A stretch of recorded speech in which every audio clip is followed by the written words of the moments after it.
Ok, muy bien. Aquí faltan algunas todavía por participar. Parece que no han hecho la conexión. Ya tengo listo el video que vamos a ver. Y voy a aprovechar de presentar todo ese material audiovisual que no pude presentar en clases, porque había que llevar otros equipos como cornetas, un equipo de sonido, que podrían permitir que ustedes escucharan el material que ahora en esta clase virtual es más fácil mostrar. Entonces, vamos a esperar un momento que ya se terminen de incorporar todo y continuamos. Por cierto, la Lesca, yo tengo aquí en mi computadora, se está haciendo la conversión de la grabación de la primera parte.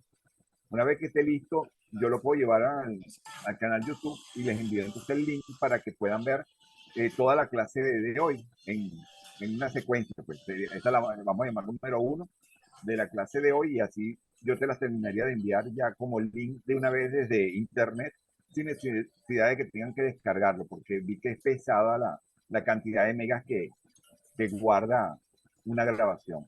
Sí, profe, de todas formas no se preocupe que nosotros igualito grabamos los pedacitos de las clases y los mandamos a los correos a los participantes. O sea que esta ya a ti te llegó también por Zoom Sí, sí, exacto, sí, la grabación ya yo la tengo aquí en mi equipo también. Pensé que solamente me estaba llegando a mí, no sé si a los demás también simultáneamente les estaba llegando. Creo que les llega No, no, solamente. profe, solamente a las personas que estamos como anfitrión. En este caso yo que empiezo a grabar, luego lo coloco usted anfitrión y entonces usted por eso también tiene la grabación. Ok, entonces te Claro. lo agradezco que me lo vayas enviando todo para entonces Chévere, yo irlos guardando de una vez y hacer una secuencia de ellos. chévere, perfecto. Gracias. Me avisa para cuándo puedo continuar. Cuando guste, profe, ya se van a ir ingresando poco a poco todos los demás. Van 10 personas, ¿cuántos somos? Pues?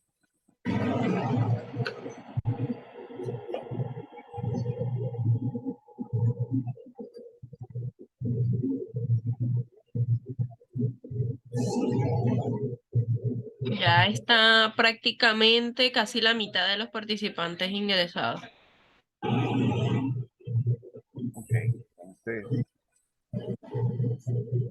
voy a ir colocando ahora lo que vamos a ver a continuación. Lo estoy colocando en el chat para los que tienen abierto el chat del Zoom. Pueden observar de qué se trata el siguiente video. Ahí tienen la versión por internet, YouTube. Yo estoy mostrando, es la versión que tengo guardada en mi equipo para no hacer lento el trabajo o la tarea de. Ok, entonces comparto pantalla y continuamos.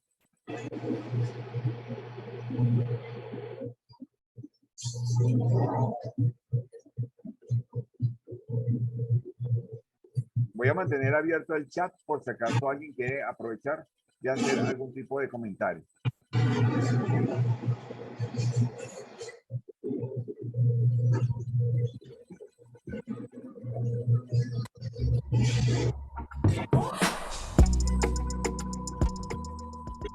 Esta es la ciudad de Grenoble, una vista de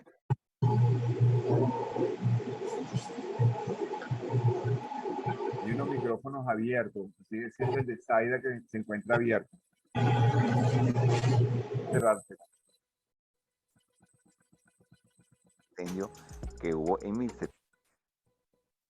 Le quité el audio intencionalmente a esta parte porque La siguiente comenzamos desde imagen. aquí. Imagínense una ciudad donde todo el mundo tenía que compartir sus necesidades, sus alimentos, su ganado. En un mismo sitio y en un mismo espacio, compartir todo lo que cada familia tenía. En las vasijas contenían el aceite, sus alimentos. Tenían que albergar en pequeños espacios para aprovechar el lugar todo lo que cada familia poseía. Muchos no eran familia de sangre, eran sencillamente nómadas o personas que se reunían en un solo sitio para aprovechar el lugar. Es lógico que ahí tuvieron que haber empezado con unas primeras reglas de convivencia para poder convivir en un ambiente así, donde realmente lo que privaba eran las necesidades. Luego, con el tiempo, podríamos ver que esto pudo haber cambiado y que las personas podrían haber creado pequeños lugares o asentamientos. De hecho, está datado en el tiempo que sí hay lugares donde se ha podido hacer asentamientos que desaparecieron, bien sea productos de situación del clima o situaciones del ambiente o de guerras, o que sencillamente hubo escasez de alimentos y esas ciudades también desaparecían. En imágenes como esta podríamos ver un puerto donde realmente las estructuras o las edificaciones no eran propiedades horizontales, no eran condominios, eran lugares que realmente albergaban ahí alimentos, eran muelles, eran empresas navieras. Realmente no eran estructuras diseñadas para albergar familias, eran realmente estructuras diseñadas para otros fines. Realmente la historia y el origen de la propiedad horizontal no se puede remontar a una fecha exacta y decir, aquí nace la propiedad horizontal. Es un proceso. Las primeras estructuras se supone que eran producto de asentamientos de familias, como por ejemplo los reinados, que ellos albergaban en estos lugares toda una familia completa. Entonces suponemos que en esos ambientes las familias tenían que compartir esos espacios. Por supuesto, muchas de estas estructuras eran de carácter religioso o de carácter político. Eran familias completas que compartían en estos ambientes. Hoy en día quedaron como grandes museos o lugares históricos, pero esto eran las primeras estructuras que albergaban gran cantidad de personas en sus ambientes.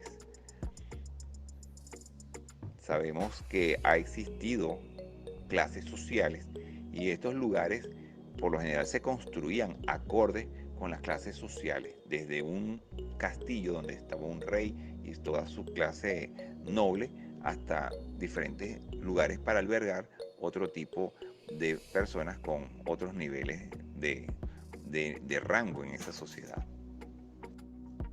Hago mención de esta ciudad de Grenoble, que por allá en 1720 en Francia, digamos que le da inicio a lo que es una vida en condominio, ya que a raíz de un gran incendio donde casi 800 casas fueron destruidas, el rey ordenó alojar casi 8.000 personas en una especie de edificaciones muy parecida a los edificios de hoy en día.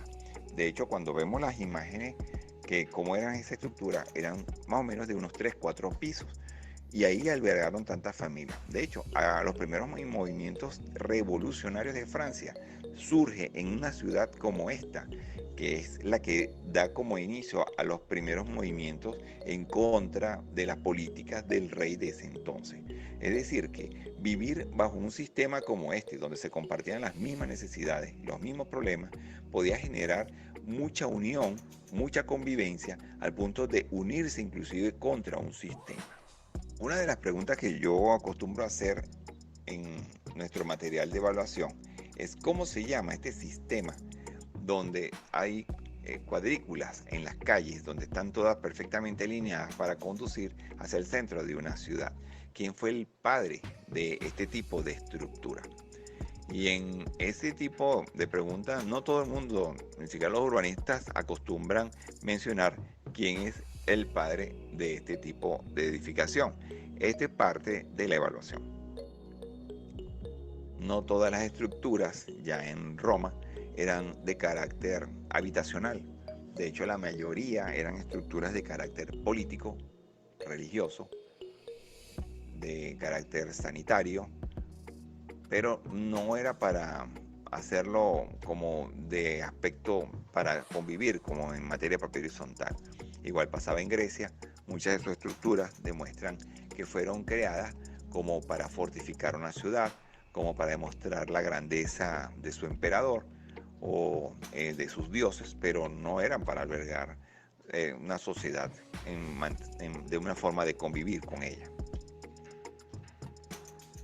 Así pasó inclusive en las estructuras que podemos ver en Egipto, también en América, con las estructuras que podríamos ver en los aztecas. Casi siempre esas grandes estructuras no eran edificaciones como las llamamos hoy en día edificios, pero sí eran estructuras de carácter político o religioso. Ya en Grecia todavía se conservan ruinas de lo que eran esas ciudades en su momento, al igual que en la India. Muchos países acostumbran tener y conservar las ruinas de sus ciudades. Machu Picchu es otra de las ruinas que se han conservado ya en Sudamérica, pero vamos a continuar en el tema de esas estructuras para albergar ciudades completas, y me refiero a la época feudal. Los castillos albergaban una gran cantidad de edificaciones en su interior, y cuando se acababan los espacios para seguir construyendo viviendas, no quedaba otra que construir encima de las viviendas. Prácticamente una forma de forzar a vivir de una manera vertical, edificaciones una arriba de otra. Y aquí cabe otra pregunta para la evaluación. ¿Por qué la ley se llama ley de propiedad horizontal cuando se supone que las estructuras están colocadas de una manera vertical? ¿Por qué se le llama ley de propiedad horizontal? Eso es parte de la evaluación. Si vemos el mapa de Venezuela del espacio y observamos más hacia la zona insular, hacia donde se encuentra el estado Nueva Esparta, podemos observar una de sus islas, que es la isla de Cubagua. Al acercarnos bien podemos notar que hay como una especie de estructura de calles que fueron construidas bajo el mismo patrón que tenían en aquella época griega y romana, de estructuras de calles de manera cuadriculada. ¿Saben ustedes qué ciudad fue construida en ese lugar? Eso es parte de la evaluación también. Pues hoy en día lo que tenemos son ruinas. No supimos conservar como en otros países lo han hecho para un tema turístico o histórico. En Venezuela ahí se albergó una de las primeras ciudades latinoamericanas, llamada Nueva Cádiz. Esta ciudad fue arrasada por un gran maremoto, unas grandes olas, y acabaron con el lugar prácticamente en cuestión de semanas. Lo que quedó en el lugar está en un museo histórico en la isla de Margarita. Pero si este fue un lugar histórico para demostrarle al resto de América que aquí se construyó la primera ciudad latinoamericana, hoy en día debería ser un lugar de gran atractivo turístico, pero realmente esto es lo que hoy tenemos. Los primeros organismos que le dieron construcción a las primeras urbanizaciones en Caracas fueron precisamente el INAVI, que era un organismo del Ministerio de Desarrollo Urbano, MINDUR, el Centro Simón Bolívar, el Ministerio de Obras Públicas, el Banco Obrero. Era un organismo que prácticamente se dedicaban solo a construir viviendas y entregarlas. Una vez que las entregaban, que estaban bajo las reglas de estos organismos, hasta que no terminaban de cancelar su valor, pertenecían a estos organismos y las reglas se regían bajo estos organismos. Ellos entregaban los inmuebles ya con documentos de condominio para que se rigieran ya por la ley de propiedad horizontal. Por ejemplo, una gran cantidad de urbanizaciones de Caracas fueron construidas por el INAVI, y luego ellas, una vez que se vendían las viviendas, ellos eran entregados con documentos de condominio, y ese propietario sabía que ya no le seguía pagando al INAVI, sino a la administradora que fuera nombrada por la comunidad de copropietarios. Es un hecho que cualquier ciudad necesita lineamientos, disciplinas, reglas, una serie de normas que permitan que sea diseñada de una manera acorde con las necesidades, con alguna situación geográfica o con la misma idiosincrasia del mismo pueblo que habita en ese lugar. Por ello es que hemos visto que en algunas ciudades a veces se desarrollan en la forma de llevarla a cabo obras de arte, algunos tipos de estilos para que el turismo también sea como parte de lo que integre esa sociedad. Aquí en Venezuela, por ejemplo, tenemos obras que elaboraban algunos artistas ligados a los arquitectos y los ingenieros o diseñadores de los edificios, como por ejemplo esta de Ennio Tamiaso, que se encuentra en Bellomonte, cuando uno viene bajando por Bellomonte hacia el centro polo. Esa fachada es parte de una especie de un monumento o de una especie de arte o de obra que pertenece a la ciudad. No es solo un área común que no le pertenece a los propietarios, sino que es prácticamente parte del patrimonio histórico de una ciudad. Así pasa, por ejemplo, en Chacao, a la altura del metro de Altamira, tenemos un edificio que también tiene un diseño en la parte superior que se ha ido deteriorando con el tiempo y está justo arriba de la estación del metro de Altamira. Esa es otra obra que pasa a ser patrimonio de la ciudad. Tenemos también la Casa Italia, cuya fachada tiene una especie de arte o de estructura tipo como estatuas en su friso. Casa Italia fue muy conocida porque también eso era una obra de arte. Tenemos el edificio Manhattan, que su propio diseño es único por la forma como están distribuidas sus balcones y sus ventanas, es otra obra de arte.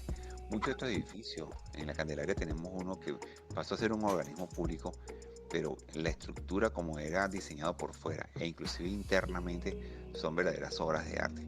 Eso es parte de un patrimonio de una ciudad y habla de la idiosincrasia de su ciudad. Nosotros aquí tenemos un baluarte que es el Hotel Humboldt, desde su forma de ser construida, el lugar donde se encuentra. Eso también es otra obra de arte para una ciudad. Cuando vemos cualquier otra ciudad dentro de lo que puede parecer su propio desarrollo y su crecimiento, hay algo que siempre ha funcionado. Y son cuando uno ve esas vistas aéreas donde están todas las manzanas alineadas, todas las calles alineadas. Es bajo la misma estructura original del padre de este tipo de diseño en Grecia, que es Hipódamo. Pero, por ejemplo, hay unas zonas que, por ejemplo, en Barcelona no se puede construir por encima de ciertos topes. Y es para resaltar su monumento central, por ejemplo, en este caso la Catedral de Barcelona. Esto demuestra que allá hay un organismo que vigila que la construcción no se extralimite a ciertos órdenes o patrones que hacen que una ciudad sea más viable, su clima, temperatura, su propio desarrollo. Cuando nosotros vemos que aquí en Venezuela el cinturón de miseria que bordeó toda la capital es una clara prueba de la ineficiencia de una dirección de ingeniería que va permitiendo con los años que aquellos crecimientos demográficos sean tan en total desorden que se convierte en algo prácticamente irrecuperable. Montañas enteras llenas de barriadas que no permiten que pueda lograrse un buen desarrollo de una ciudad. Mientras que en otros países sus azoteas en verde de grama para absorber de la atmósfera lo que es el CO2 y liberar mayor oxígeno para la misma calidad de vida de sus habitantes. Usan y emplean mucho el verde, el embellecimiento en jardines verticales. Uno cuando va a otras ciudades, lo primero que le llama la atención a uno es lo impecable de sus avenidas, de la limpieza y la higiene. Eso demuestra civismo, un comportamiento adecuado, protegiendo el ambiente y protegiendo la habitabilidad del lugar. No son espacios aprovechados para montar puestos de periódico o lugares, sino que son lugares para aprovechar en él solamente el embellecimiento de la entrada a las urbanizaciones. Aquí en Venezuela tenemos una urbanización que está enclavada en las faldas del Ávila, que es Terraza del Ávila, que es la que permite precisamente hacer que una urbanización funcione adecuadamente dentro de una zona que es prácticamente un parque nacional. Estas imágenes son dantescas. Ya para finalizar este audio, donde vemos la anarquía que hay en uno de los barrios más grandes de Latinoamérica, que es Petare. Son montañas completas forradas de miseria, de ranchería, que han impedido su buen desarrollo. Ahí no hay árboles ni vegetación, es una deforestación total. En fin, la anarquía es algo que debe ser controlado con tiempo para que pueda permitir que una dirección de ingeniería pueda, con sus reglas y sus propias normas, hacer que una ciudad sea realmente urbana, habitable y cívicamente viable. En la siguiente lámina podemos ver más o menos la historia de la ley de propiedad horizontal ya venezolana.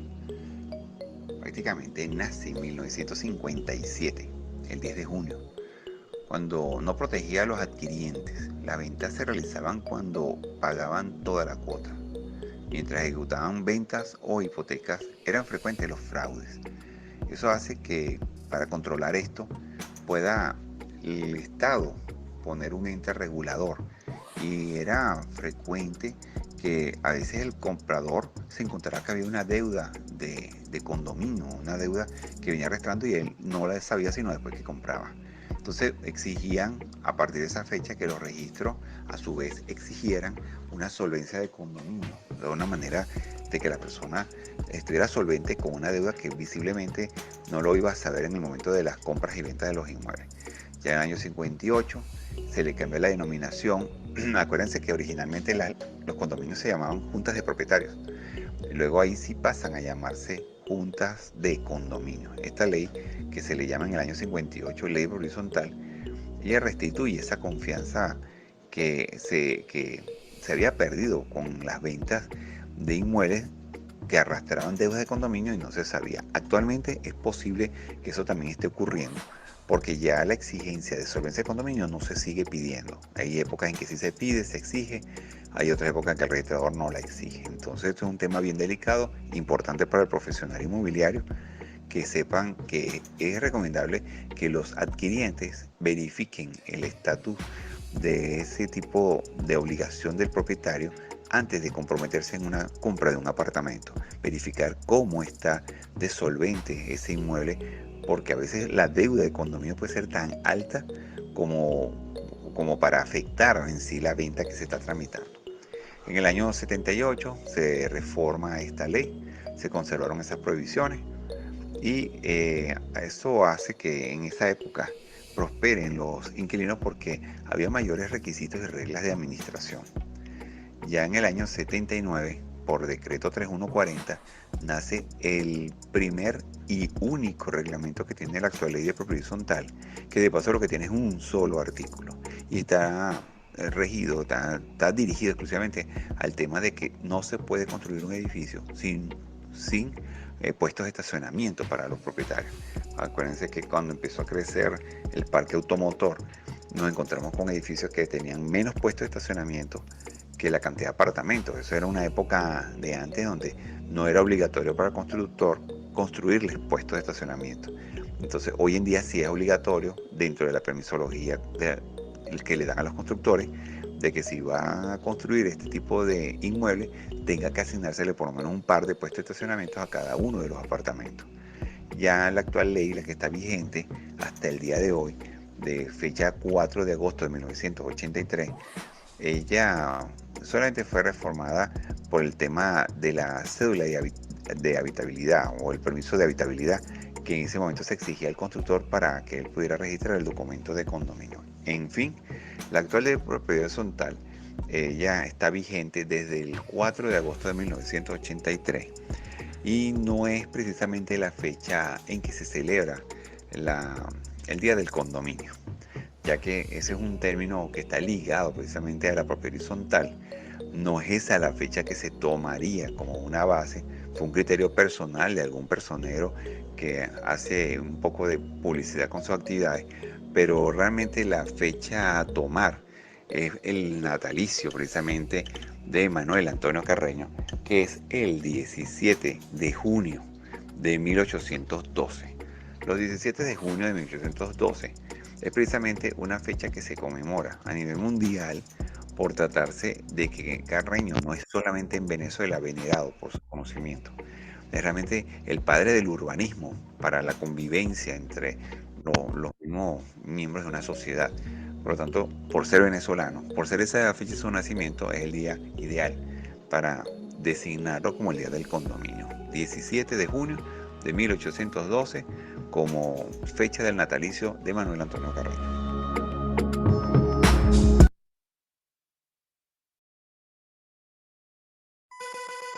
Ok, ¿qué les pareció? Fíjense, ya habíamos hablado de eso en clase, yo sí estoy refrescando la materia y tenemos mucho material, así que yo no voy a perder ni un instante. Vamos a poner a continuación la opinión de la representante en la Hermandad Latinoamericana de Propiedad Horizontal por el país de Argentina. La doctora, la colega Diana Cevit, y ella la tengo ya aquí listo para que ustedes también vean su material. Vuelvo a compartir pantalla. ¿Alguna pregunta sobre lo que han visto hasta el momento? De todas maneras, tengo abierto el chat para estar pendiente de los comentarios de ustedes. Entonces, si ustedes tienen alguna inquietud, ahí la van colocando y yo les voy dando respuesta. Ok, voy entonces con el video de Diana. Ya, espera un momento que avanzó y no he compartido la pantalla. Ahora sí.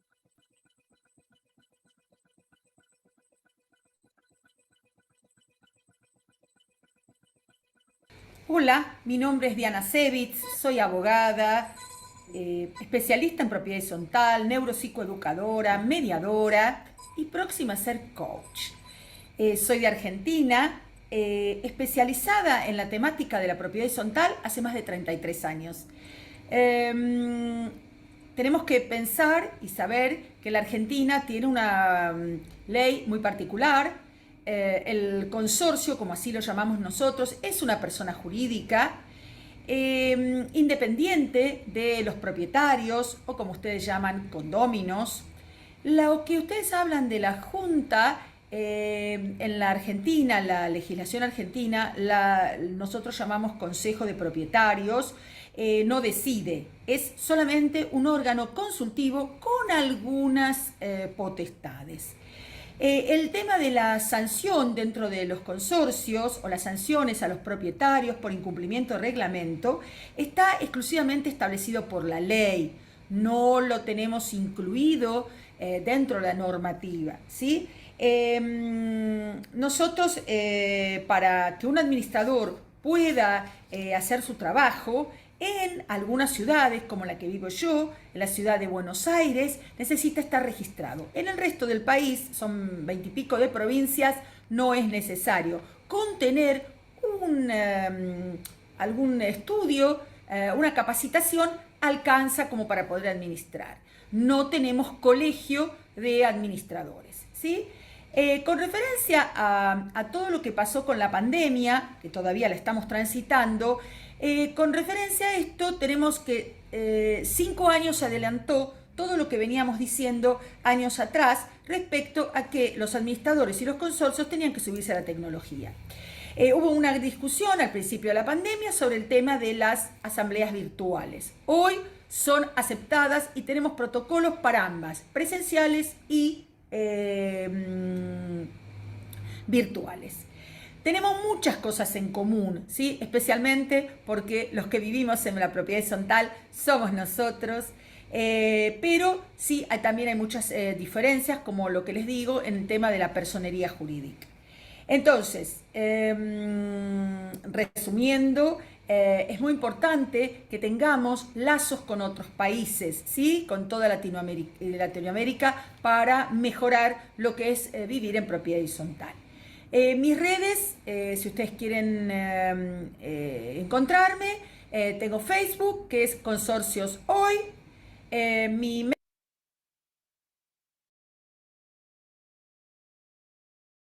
Bueno, me interrumpí porque hay un poquito de publicidad, pero es solo para que ustedes puedan verificar que en efecto son miembros de la Hermandad Latinoamericana de Propiedad Horizontal y muchos de ellos son muy conocidos en sus respectivos países. Al único que vamos a hacer su conexión por vía YouTube es con Aldo.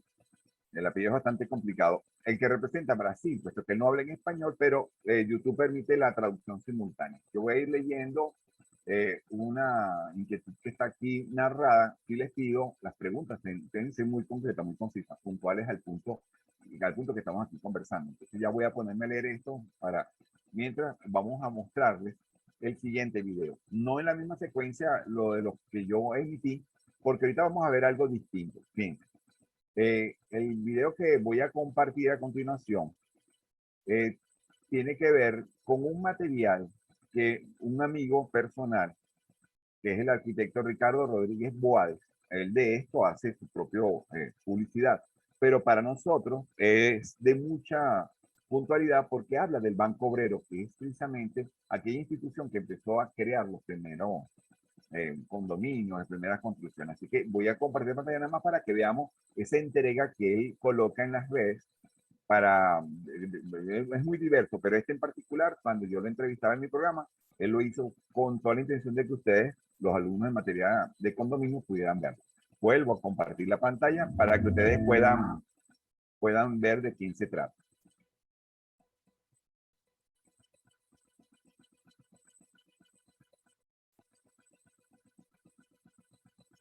Pregunta Julie, esta pregunta la voy a responder de una vez porque es bien puntual. ¿Cuál era el nombre de la ley de propiedad horizontal? No logro verlo. La pregunta es, ¿por qué se llama propiedad horizontal? Y la explicación es por la horizontalidad de derechos y obligaciones que tienen los propietarios. No porque se trataba de la ocupación de una tierra y lo que estuviera construido ahí hasta el infinito, en el cielo y hasta el subsuelo. No, la horizontalidad, a pesar de que los inmuebles puedan estar uno arriba del otro, lo da es por la forma horizontal, como se maneja y se ventilan los derechos y las obligaciones de los que están bajo ese sistema. Por lo tanto, eso permite que de una manera lineal, horizontal, igual, paritaria, unas personas puedan discutir cualquier tema y se le puedan fijar inclusive democráticamente a la hora de una decisión sus derechos o sus obligaciones. Entonces, esa es la respuesta correcta a las tantas respuestas que ustedes pueden conseguir en las redes. Esta respuesta que estoy dándole aquí proviene precisamente de mi autor, que es el doctor Rafael Ángel Briceño. A ver si se ve aquí. Yo más adelante pongo otra vez la carátula del libro. A ver si se ve. Ok, ahí se ve. De la propiedad horizontal. El doctor Rafael Ángel Briceño, a quien yo traté y conocí personalmente. De hecho, ustedes pueden ver aquí, el libro lo tengo autografiado por él. En paz descanse, es una persona que es muy superior al mismo doctor Juan Garay, que también conocí personalmente, con la diferencia que Juan Garay no era venezolano, Ángel Briceño sí. Y él es muy académico en la materia de condominio. Y él era una persona que sobre este contenido, él da mucho material del cual se basan muchos jueces al momento de sentenciar. Así que ese comentario de la horizontalidad proviene de ese libro, precisamente de este autor. No es un invento personal ni es un comentario mío. Pregunta Paula da Silva. Ella habla de protocolos para desarrollar efectiva de las asambleas que tenemos en Venezuela sobre este tema. En Venezuela no existe la palabra protocolo. De hecho, por ahí hay una red que se llama Pro no sé qué, y que sí usa el término protocolo para todo. Aquí no se trabajan con protocolos. Protocolo es un término propiamente mercantil y es un término que habla de unas reglas que prácticamente escapan de la propiedad horizontal. No se trabaja con protocolos. Aquí se trabaja con unas asambleas, tal como lo dice la propia ley de propiedad horizontal. No tienen esas reglas, sino tiene unos plazos fijados para poderlos llevar a cabo. Entonces vamos a continuar con el siguiente video, el que les estoy mencionando a ustedes. Vuelvo a compartir pantalla, que es de mi amigo Ricardo Rodríguez Guades, que lo usa para los canales de televisión y radiales. Así me lo contaron.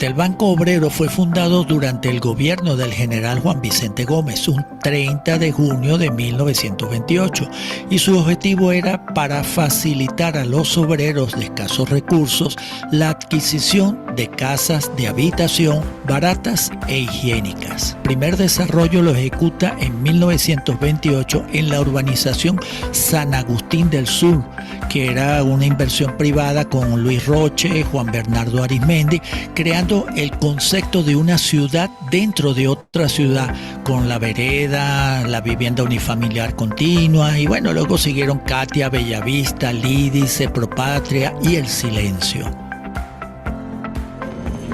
El bloque número 5 de la reurbanización del Silencio, como todos los de esta gran obra que realiza el Banco Obrero, auspiciado por el gobierno del general Isaías Medina Angarita, posee todas las comodidades que se pueden apetecer de un modernísimo sistema de edificación para viviendas de apartamentos. Especial esmero ha tenido el Banco Obrero y los constructores para asegurar la solidez de la construcción al mismo tiempo que su belleza arquitectónica, la ventilación y la iluminación de todos los corredores, pasillos y habitaciones, como también las condiciones sanitarias de todo el edificio. Este bloque está ubicado en la parte oeste de la reurbanización y ocupa un área de 3.164 metros cuadrados de terreno. El volumen de construcción en metros cúbicos es de 40.245 metros. Los apartamentos para familias alcanzan el número de 104 y locales para comercios con puertas exteriores en el piso bajo son 24. Así me lo contaron.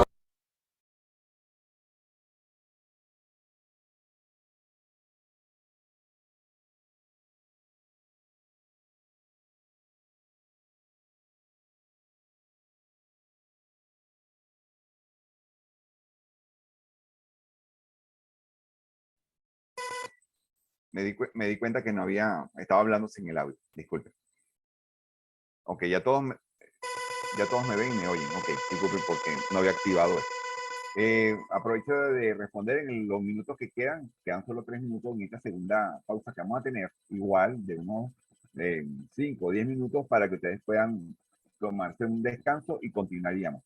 Fíjense que Luigi hace un comentario de una actividad que ocurre en un condominio donde ha sido víctima de un abuso por parte de un miembro de la Junta que ni siquiera consultó lo que hizo. Bueno, si procediste correctamente, este es un caso personal, no lo traemos aquí a colación, pero sí cuando una Junta de condominio toma este tipo de conducta, la vía normalmente, sin hacer vías de hecho, es la impugnación a través del juez municipio de la zona. Ese es el famoso artículo 25 que yo les leí a ustedes en clase. Entonces, bueno, continúo aquí con el chat abierto para en los escasos 2 minutos que quedan. No daría tiempo de mostrarles más videos, sino que quiero aprovechar de que activen sus micrófonos si quieren hacer alguna pregunta sobre lo que hemos visto hasta el momento. Al regreso, vamos a ver el tema de los instrumentos. Ahí sí vamos a hablar de los libros de acta, y esta primera fase que es bien básica, es uno de los videos más importantes de todo el resto de los videos. Creo que no lo vamos a ver todo, porque fíjense que por razón de tiempo, ya son las 10:20 de la mañana, vamos a estar corrido hasta la 1, la pausa creo que va a ser a las 11, una pausa más larga, que creo que va a ser como de media hora. Ahorita solo serán de 5 a 7, 10 minutos, cuando terminen esta sección de Zoom, pero creo que no voy a mostrarles todos los videos porque muchos ya yo se los envié, son más extensos en la explicación, pero sí me voy a detener en el de los procedimientos para cuando vengamos de la pausa más larga. ¿Alguna pregunta, alguna inquietud por parte de ustedes? Para aprovechen, la escriben o pueden levantar la mano y aprovechamos a hacer la primera intervención delante de todos los copropietarios. He estado recogiendo las preguntas que le hice a los miembros de la Hermandad Latinoamericana, aparte porque voy a terminar la clase en el día de hoy, voy a tuitear precisamente esa actividad que hacemos a nivel de Latinoamérica para unificar criterios con todos los hermanos de la propiedad horizontal. Es decir, ellos aunque mandaron un material para este diplomado, no es exclusivo para el diplomado, es exclusivo para las actividades que yo desarrollo en materia de propiedad horizontal a nivel nacional. Entonces mis redes sociales permiten que la gente a través de esta figura puedan activar. Mira, la Lesca, tengo una inquietud. Yo no activé la grabación de esta segunda fase. ¿Tú la tienes activada? ¿Tú sí la activaste? De todas maneras, los videos que yo les he estado presentando son videos que resumen toda la materia. No se nos va a quedar nada por fuera. Gracias, Jan Benazar. Tú estás comentando que podríamos dar recorrido, pero es una instrucción que me dio la propia doctora Gladys Méndez, la directora de la CELAC, indicándonos que debe haber una pausa casi que obligatoria de media hora para no dar los corridos de 9 a 1. Yo también podría dar los corridos, como dice usted, que por usted puede darse corrido, pero no, normalmente hay personas que tienen que realizar alguna actividad que lleva más de unos 5 minutos, y eso hay que entenderlo, no puedo amarrarlo